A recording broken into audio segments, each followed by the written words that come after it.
Taupo is our first port of call, one of two places that King Country calls home. And today it's home, and it's just a bit of a manky day too for their match against West Coast at Owen Delany Park. Magnificent surface at this ground on a very, very big day. 139 times Colin Meads played for King Country. Dean Church at 15 is the most experienced of the current crew. He'll play his 60th game today. Elby Matthewson, former All Black, halfback, playing his debut match for King Country, and quite a bit of experience too in the forward pack for the Rams. Something else, isn't it? Corey Flynn, another All Black, playing for West Coast. You don't see him on that team sheet. He's coming off the bench. He'll replace Troy Taufare, very experienced hooker at some stage in the game. Rowan O'Gorman as well at number 6, very experienced for West Coast, who are led around the park by Tom Reiki.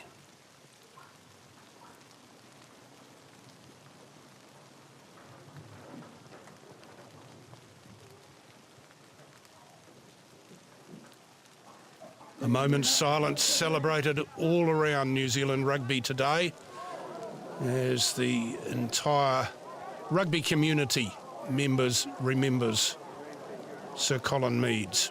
Yeah, and Mace, we talk about what influence he had on the King Country Rugby Union and how proud he was to play for the Rams over all of that time, but equally so on an occasion like this, West Coast will want to honour one of our greats, Sir Pinetree Mead, and I know they're going to put everything into this performance as well. Hang on, a double blast on the whistle, so the referee's wanting to have a chat to somebody here for collapsing this rolling maul. They did well here, West Coast. Yeah, it's a dreaded double blast, isn't it? We look on the wet and forget replay. Coming in from the repeated infringements, I think. So Josh Dias might be in a bit of trouble there. Yes, beep, beep, and then the hand in the pocket, the yellow card comes out, and now we're 15 v 14 for the next 10 minutes. Big opportunity, of course, for the visiting side, West Coast. It's more than 15 v 14. It's 7 v 0 because he's given a penalty try on that. And, of course, no conversion has to be taken nowadays on the penalty try. It's just an automatic 7 points. So West Coast's forwards earn them the first points of the game through a line-out drive. Yeah, gee, it's hard in these conditions to catch and give, the pass, the delivery. So King Country doing well then just to set it up and have some real patience here in this build-up. Their best attack of the first half. Matthewson digging in, says, ref, he can't do that. The ref says, you're dead right, he can't.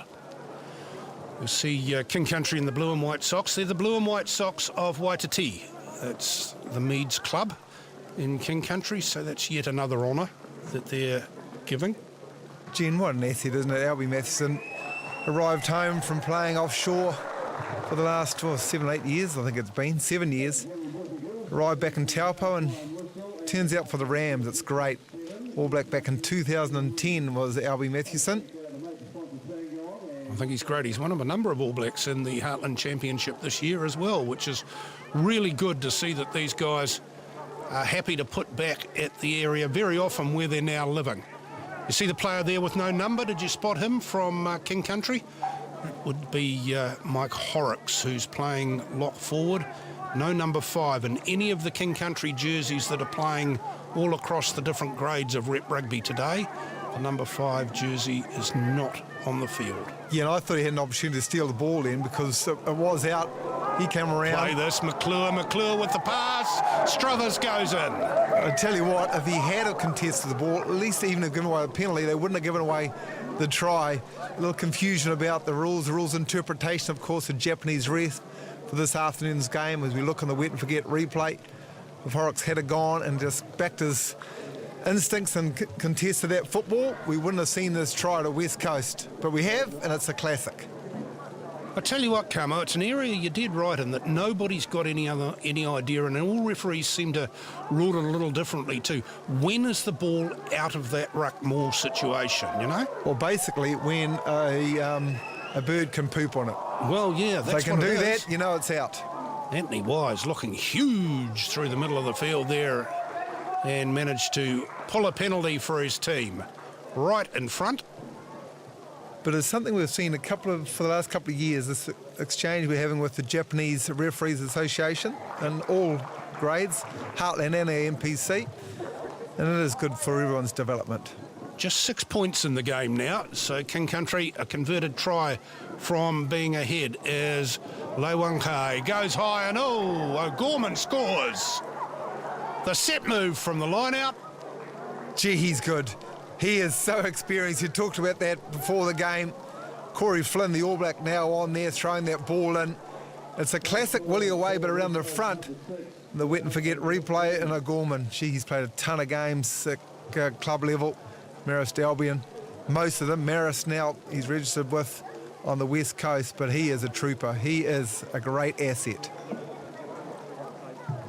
Conversion doesn't make it anywhere near, and as the referee's whistle goes, it's shake hands time. West Coast win this one by 17 points to 6. The dream result couldn't quite happen for King Country. Yeah, exactly what we wanted. First one up, we knew obviously a bit of an occasion here as well, so we're glad to get that result. Yeah. And what's up for you next? Buller, so big clash down the coast there. We're going to have to step up another level, so we're ready for that, but we'll enjoy this one tonight. Mainfreight Rugby.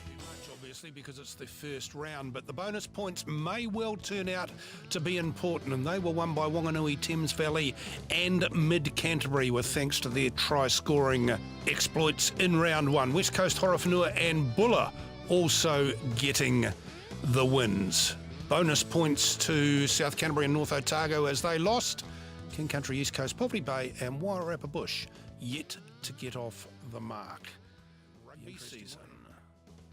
East Coast play Wairarapa Bush next week. They travel away. There's some big games in there. West Coast Buller, that's a big game. North Otago, Mid-Canterbury. And what about Thames Valley, Wanganui? Two teams who had big wins because they worked hard and got luckier in the first round of Mainfreight Rugby. Our thanks to all our sponsors on the show. Without them, we wouldn't be here. We'll be back next week with all of the action from the Mitre 10 Heartland Championship on Mainfreight Rugby.